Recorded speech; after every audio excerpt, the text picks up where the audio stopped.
ហត់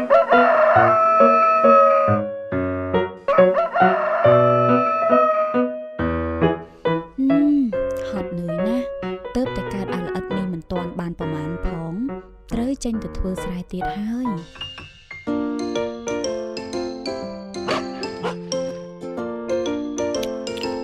ឆ្ងាញ់ណាស់ចិត្តដល់ពេលធ្វើស្រែទៀតហើយឯងមិនទាន់បាននឹងស៊ីអីផងមើលណោឆ្កែនៅតែផ្ទះសោះបានស៊ីសុទ្ធតែរបស់ឆ្ងាញ់ពិតជាអត់ប្រយោជន៍មែនដល់ម៉ោងទៅស្រែហើយ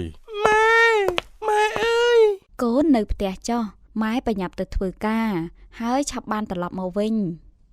អត់ប្រយោជន៍មែនឆ្កែមួយនេះមួយថ្ងៃស៊ីដេកទៅមុខ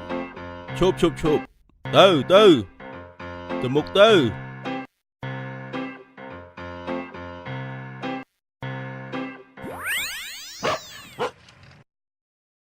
មិនទៅ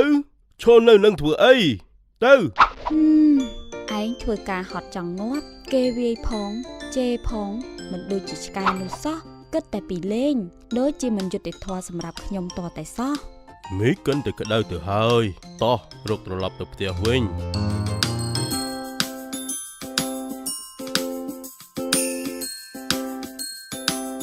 បងក្របីមិនថ្ងៃនេះបានសម្រាកលឿនម្ល៉េះយីចេះនិយាយអញ្ចឹងទៅកើតយើងធ្វើស្រែតាំងពីព្រឹកប្រហៀមមកតថ្មើរនេះឯងចង់ឲ្យយើងធ្វើការដល់ស្លាប់ឬអីមិនដូចឯងទេជីវិតសុខស្រួលដល់ហើយអូខ្ញុំមិនបានគិតដូច្នោះទេយើងមានការងាររៀងខ្លួនតើថាម៉េចឯងបានធ្វើការអីខ្លះដែរមួយថ្ងៃដឹងតែស៊ីហើយដេកមិនបានជាបងទៅឲ្យឆ្ងាយទៅយើងត្រូវការសម្រាកមិនដេចបានជាបងធ្វើអញ្ចឹង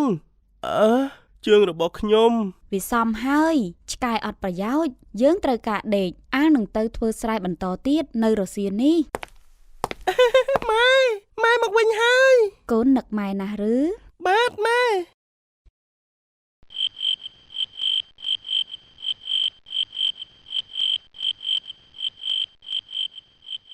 ចៅឯងហ៊ានវត្តយើងផងម៉ែជួយកូនផងកូនមានអ្នកណានៅទេជួយពួកយើងផង ចេញឲ្យឆ្ងាយទៅឯងចង់ងាប់ជួយផងអ្នកទាំងអស់គ្នាចៅកូនយ៉ាងម៉េចហើយម៉ែ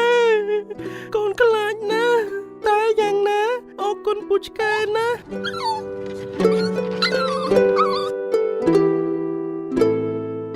សុំទោសផងណាដែលយើងបានធ្វើទង្វើមិនល្អទៅលើឯងបើគ្មានឯងទេម៉ែកូនយើងច្បាស់ជាគ្រោះថ្នាក់ជាមិនខានមិនអីទេបងក្របីពួកយើងរស់នៅដោយគេចិញ្ចឹមហើយយើងមានភារកិច្ចរៀងខ្លួនបងជួយពួកគេធ្វើស្រែចម្ការពេញមួយថ្ងៃ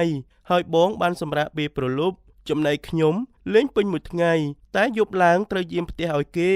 នេះជាកាតព្វកិច្ចដែលខ្ញុំត្រូវធ្វើមិនបាច់គុណស្រ័យអីទេ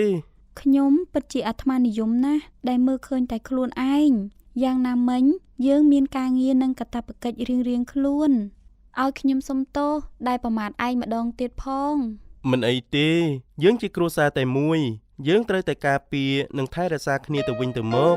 មនុស្សគ្រប់រូបមានការងាររៀងខ្លួនចូលក៏មានចិត្តច្រណែនជាមួយនឹងអ្នកដទៃក្នុងស្ថានភាពណាក៏ដោយជីវិតគឺមានយុត្តិធម៌និងស្មារតីគ្នា